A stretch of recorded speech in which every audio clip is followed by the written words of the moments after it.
Hi guys, it's Rawfear27. It's been a wee while since I last did a video, especially with sort of like some of my DVDs and games that I've kind of bought. I think it's been about a month or two at least since I last did one. I think the health's not been too good. I haven't been feeling too good either, and I've been suffering from toothache, and I've had to get another tooth extraction, which makes it a total of 3 now in the last sort of year and a half, 2 years. So I've been kind of a bit down, other things going on as well, but it's kind of given me a chance to kind of catch up on some of the games and films I've kind of bought.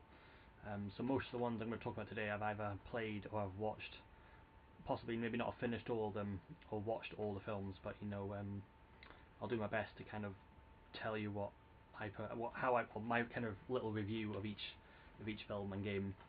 But so I'm going to start off with my games. And the first one, which I bought and I've played a wee bit of, and it won't be everyone's favourite game. It's been slated quite a bit by a few reviewers as well online, and in all the games magazines. But if you can see, it's a bit dark. It's Resident Evil Operation Raccoon City. Now this isn't any kind of direct sequel to any of the Resident Evil games that have come before. This is kind of more of a spin-off in the vein of the Outbreak files that were on the PS2. Again, they weren't very well received. It was kind of Capcom's first attempt at trying to kind of get the Resident Evil series online, and kind of multiplayer side of things. This kind of does a wee bit of a better job of doing it. I mean, I did like the Outbreak files. It's just there wasn't people playing it online. I did have a PS2 that was connected to the first kind of initial PlayStation Network system, and I did enjoy it. The second one was a little bit more fun in terms of the levels, but this is kind of different. This one, I mean, you're playing as the bad guys, which a lot of people do like. It's always fun to play as the bad guys. I didn't really have high hopes for this game, but I was looking very much forward to it. A wee bit disappointed. It looks okay. It plays fairly well. It does have a few flaws. It can be quite frustrating in parts as well. Don't play this game by yourself. It's a very dull, repetitive game, and quite frustrating on your own. Once I actually played this online with people, my enjoyment level did jump up a wee bit. I don't hate this game. That's not going that way at all. But people will probably think, because I'm quite a huge Resident Evil fan. I tend to like most of the Resident Evil games that I've played, and I do like this one. But it's just doesn't quite live up to what I was hoping it would be. Obviously because it intertwines. It's set between go back to kind of the basic storylines. You play as like a special forces, which are linked to the Umbrella Corporation. You've been sent in to wipe out all signs of evidence from the outbreak, which occurs in Resident Evil 2 and also Resident Evil 3. So it's kind of sat between the two games, and you're like a clean-up crew. You're sent in to basically just eliminate everything. So your story intertwines with the characters from Resident Evil 2, and such as mainly Leon Kennedy, who in this game you can kill. So that's a bit of a spoiler. I should probably say that beforehand. But their presence in the game is quite late on, and I was hoping there'll be more kind of intertwining between kind of the storyline of Resident Evil 2 and 3. You do have Nemesis in this game, but he doesn't really serve any proper purpose other than kind of just as a boss. It's one to kind of check out if you can get it cheap or rent. I probably paid more than I probably should have for this game. I mean, there's a lot of online modes, and you can play up to 4 people. There is a kind of a basic leveling system, but it doesn't really affect your character at the end of the day. It's just unlocking weapons and some perks. But I do like this one. It says on the box here there's a free Spec Ops mission coming out on the 11th of April. So I don't know what that's going to add, because it doesn't actually explain anything. And also you can get the Nemesis mode, where you kind of have to take control of a Nemesis, and basically he'll like be on your side on your squad and help you take out the enemy team. I mean, it's fun if you don't mind. It's like SOCOM. It's made by people I think who did SOCOM. It's basically SOCOM slapped into the Resident Evil universe. It's the best way to describe it. as you can tell, I'm not kind of really uncertain. I'm a bit uncertain about the game. I haven't quite finished it. I'm on the last level. I got a bit frustrated towards the end, so I kind of left it alone for a wee bit. I'll probably go back to it to finish off this last level. But it's definitely one to pick up and play with 3 other people. But you know, it's not a must own. It's more of a rental, or if you can get it really cheap, you know, just for the achievements and you know for playing online. Um, that's all I can really recommend it for. Sorry. The next game I've got quite a few PS3 games this month because I felt I've been neglecting it a wee bit. I've been playing more of my Xbox, especially with Skyrim taking up a lot of my time. And so I thought I kind of went a bit crazy and got a few games on PS3. The first one I got, which only came out last Friday, this is Ridge Racer Unbounded. Sorry again for the it's a bit dark.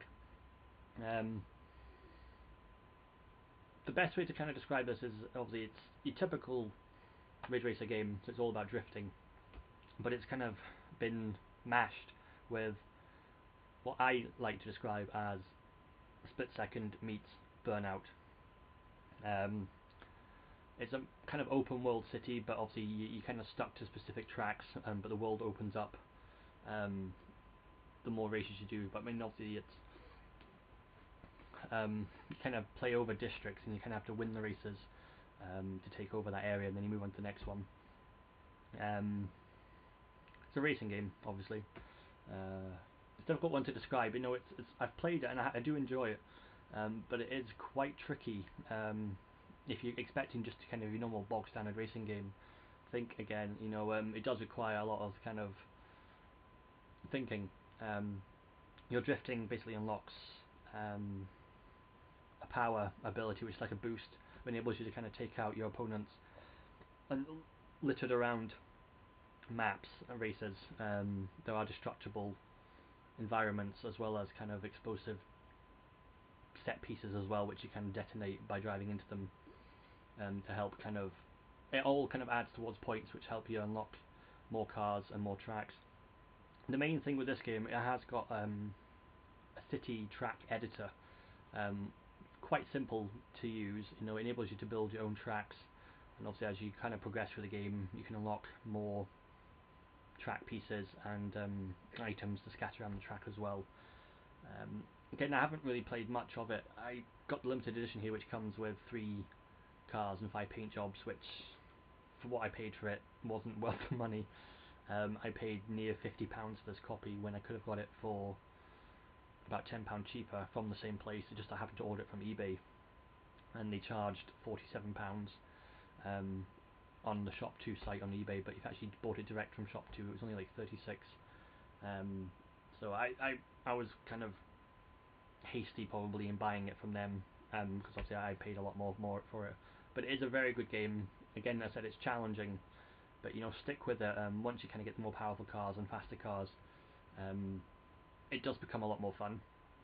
But again, you know, drifting for me has always been a problem in racing games. It's not something I'm very good at. I tend to either oversteer and tend to sort of going backwards or facing the wrong way. So that kind of hinders me a wee bit when I'm playing. It's all about kind of mastering the drifting technique. But once you've got that, you know, it's a very fun game. And you know, I haven't tried out the multiplayer side of this yet. I've created my own track, and I've done quite a few races. There's different ones. There's like domination races, which are the main bulk of the racing games, and there's also ones where you just have to kind of become first by being the fastest. But you know, definitely want to pick up and play. You know, it's a different type of Ridge Racer game you normally would expect, but one to definitely play. Very enjoyable. Again, like I said, very challenging. The next one, it's been out for a wee while now, but I was a wee bit late getting it. But this is SSX.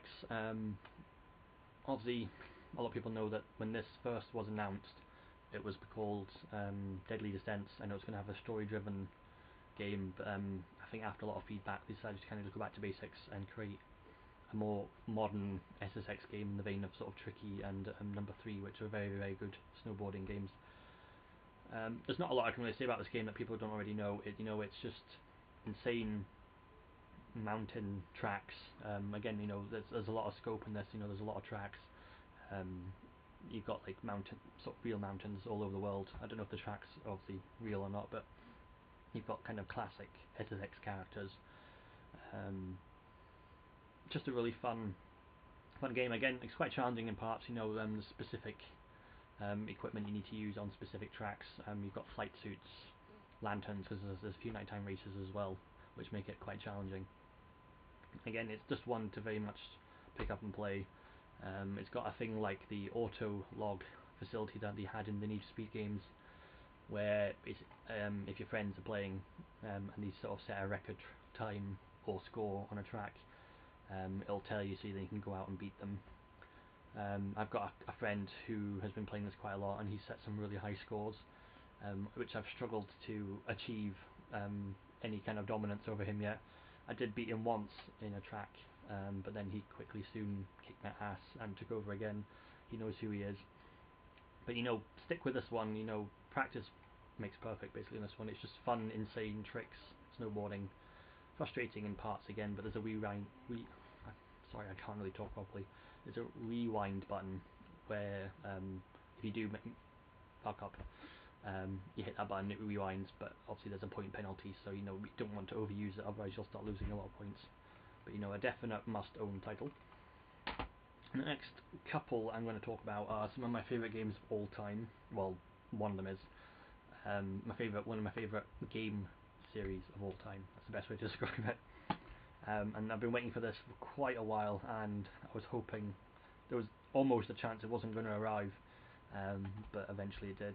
And this is Classics Silent Hill HD Collection, and this is Silent Hill 2 and 3 remastered in HD for the PlayStation 3. I mean, it's the best Silent Hill game, followed by the second best Silent Hill game. I would say the first one was, but it's very dated now, and they've already kind of done a remake of that for the PS2 and the Wii with Shattered Memories. But I haven't played Silent Hill 2 since I last had my PS2, so I've been aching to play it since. Again, it seems to be an issue with the Silent Hill games on the PS3, even I think the Xbox. The only thing that annoys me about this game, both of them, is there's a lot of lagging in the game. It's almost as if it's not, the system's not quite able to keep up with kind of the loading of the game, which is very annoying because it kind of gets frustrating in parts when you're walking along and it starts to jutter. But I mean, I don't really want to say much about these games because they've been out for a while now. But they are must-own survival horror games. Very different to kind of your Resident Evil games, which are all about zombies. This is very much kind of psychological terror with some very tricky puzzling. And Silent Hill 2, as most people know, has one of the most terrifying video game enemies known to man in the form of Pyramid Head. He's a great character. Again, very little is known about him, and he features in Homecoming. His appearance in that game was a bit too short for my liking. I would have liked to see more of him. But in this game, Silent Hill 2, he's a terrifying presence. I just love these games.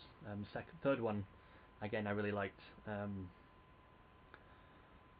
haven't played that one for a while either, though. But that one, I played that one first time I ever played that one. I played it for about 8 hours straight because I didn't have a memory card for my PlayStation 2, and I couldn't save it, so I spent all day playing it. But these are two must-own games if you haven't got them already.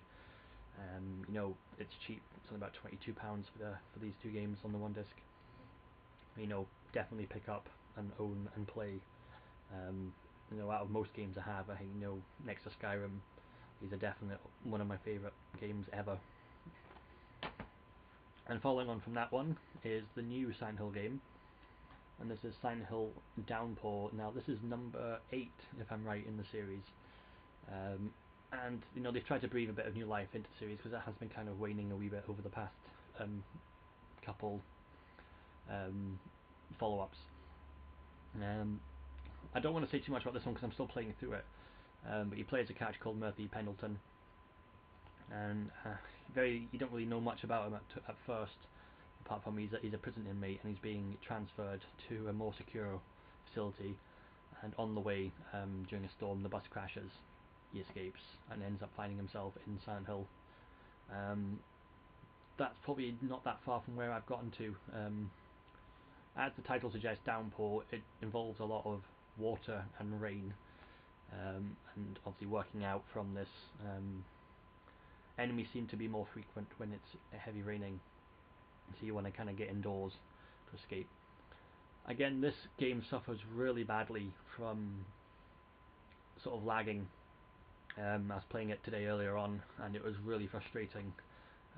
The game was basically just juddering along in parts, and when you're trying to fight enemies or move around the map, it's just it's really annoying, to be honest. It's frustrating in parts. A game like this, a new shouldn't be suffering with problems like this before. That's the only thing that's kind of put me down on this game. I'm really enjoying the storyline. The combat again is like most Silent Hill games, is really clunky. But it's more a case of block, attack, block, attack. But you can run away. But if you're outnumbered, it's quite difficult to actually kind of run away from them unless you've got.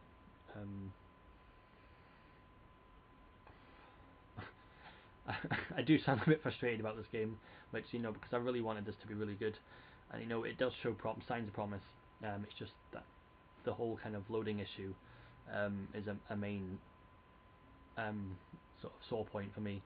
This is one of the first, I think the first Silent Hill game that actually does support autosave, which is a godsend. There's nothing worse when you've just done a tricky area and you have to go and try and find a stupid save point. This will autosave in most sort of new areas that you walk into, so that is a good point to make. It looks good. The graphics are quite sharp in areas. It does play on 3D as well. I've only tried it once, but I don't know if it's down to my settings or if it's just the way the game is. But even in 2D, it does suffer some ghosting on my TV, at least anyway.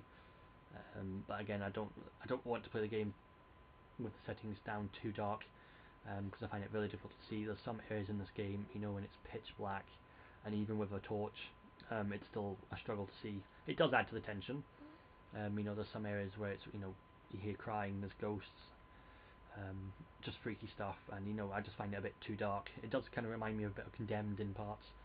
Some of the enemies kind of look almost Condemned-like as well. But I am enjoying it, apart from the minor niggles, or major niggles. But I am sticking with it, and I will finish it. Even if I lose my temper at this game, I will get to the end of this one, because I really want to find out what happens and find out what's happened. The storyline and what's going on. It's good because it's got like an open world feel to it. I'm in the town of Silent Hill now, but there's, rather than just playing through the storyline, there's like mini quests and missions which you come across, which kind of add something different to which you don't normally get in a Silent Hill game. So again, if you can get it cheap, it's definitely pick up. I hope they'll release a patch. I know it's not just the PSV version that suffers from it. I know the Xbox 360 version suffers from it as well.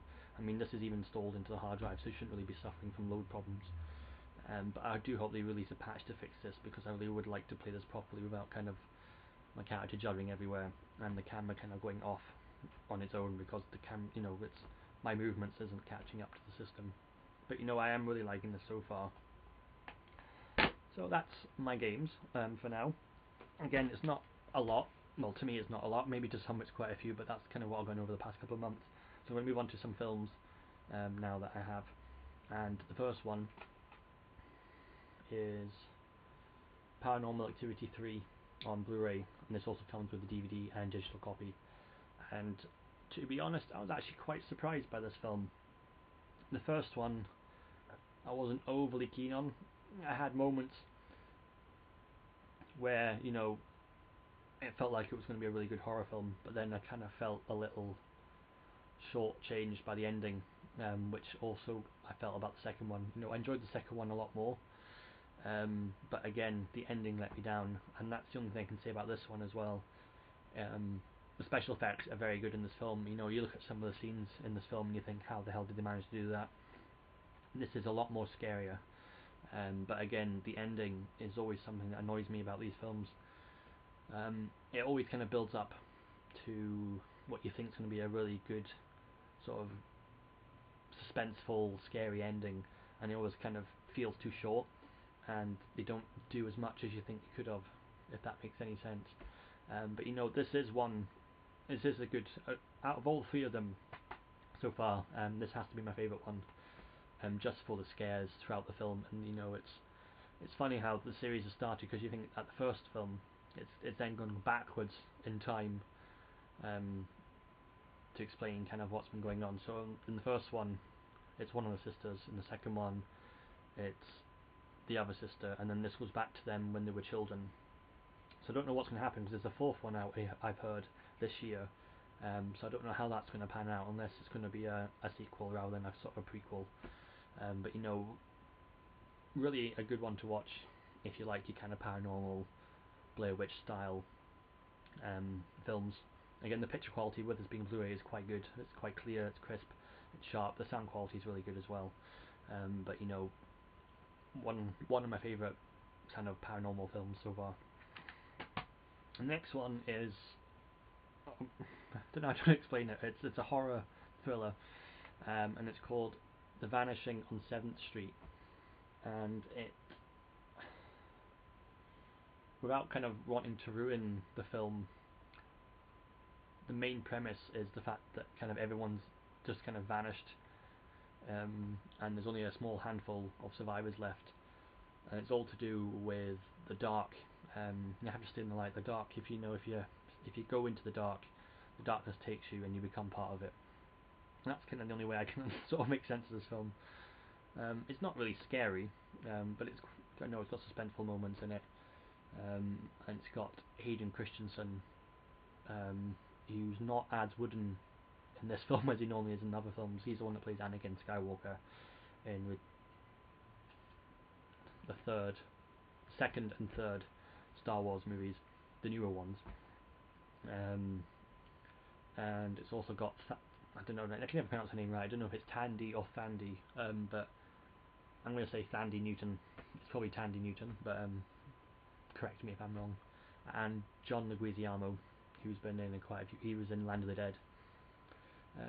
I did enjoy it. It's good. It's something different. It's felt very much kind of like I Am Legend, but without vampires, and the fact there was about 4 cast members in this film. But it's one I saw a trailer for it and I was intrigued by it. So I bought it and I watched it and I quite liked it. But again, check it out if you're into these kind of films. Yeah.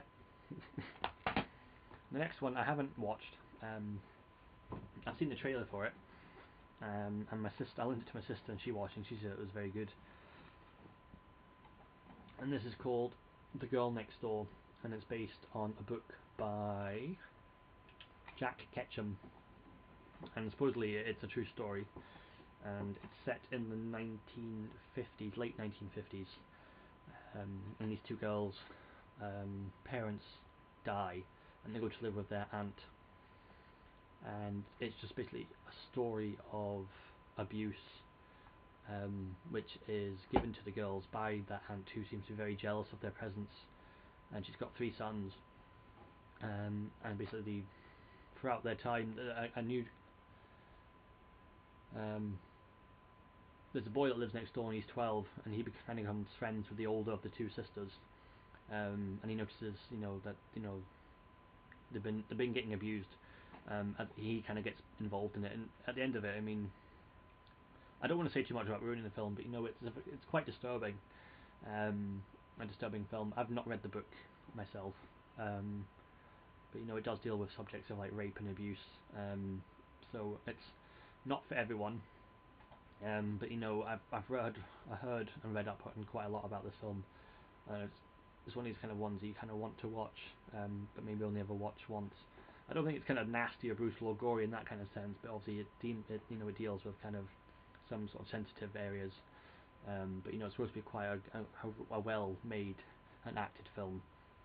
So it's, if you like the kind, I mean, they describe it on here as the Dark Side of the Moon version of Stand By Me, which that might make sense to some people. I wouldn't really class it as like a Stand By Me movie, but once I've watched it, I'll kind of have a better idea of what it is. But it's one to check out if you like these kind of films, or into kind of dark, twisted films, without it kind of being gory or violent or nasty. So yeah, it's if you like Jack Ketchum, he's got another couple. He's got quite a few books, I think he's maybe got another one or two that have been made into films. I could be wrong. I could be right. I don't know. But that's definitely one of his to check out anyway. And the other one, yeah, again, I haven't watched. This is called Nine Dead, and it stars Melissa Joan Hart, who, if people remember Sabrina the Teenage Witch, that's her in here. It's a bit like a Saw-ish kind of movie without kind of the puzzles. 9 people have been kidnapped and are holed up in a room, and the person who's caught them basically has said to them, you need to figure out why all of you are here. If not, every 10 minutes I'll come in and shoot someone. So it's just it's a thriller more than a horror, but you have to try and work out why all these people are here and why they're all sort of why they're interconnected and sort of linked to each other before they all get killed. Again, this was all based on watching the trailer, but I will watch it at some point. And the other one I watched, I wasn't overly impressed by it, but it was a bit disturbing. And this is called Home Movie. Again, it's a shot for kind of Paranormal Activity style film, and it's about a couple who are documenting their children's childhood. The father is a pastor and the mother is a child psychologist, but they start to notice that the children are acting a bit odd and a bit kind of sadistic, so they kind of keep monitoring them and filming them, and the hope to try and kind of, what's the word, not treat them, kind of, sorry, yeah, they basically want to kind of give them therapy, and obviously the dad being a pastor, he wants to try and exercise them because they think there's evil in them. But then they think they get away with it. They start acting up, and the kids when they're at school end up. I watched this last week and I can't remember any of it. It wasn't an overly exciting film, to be honest.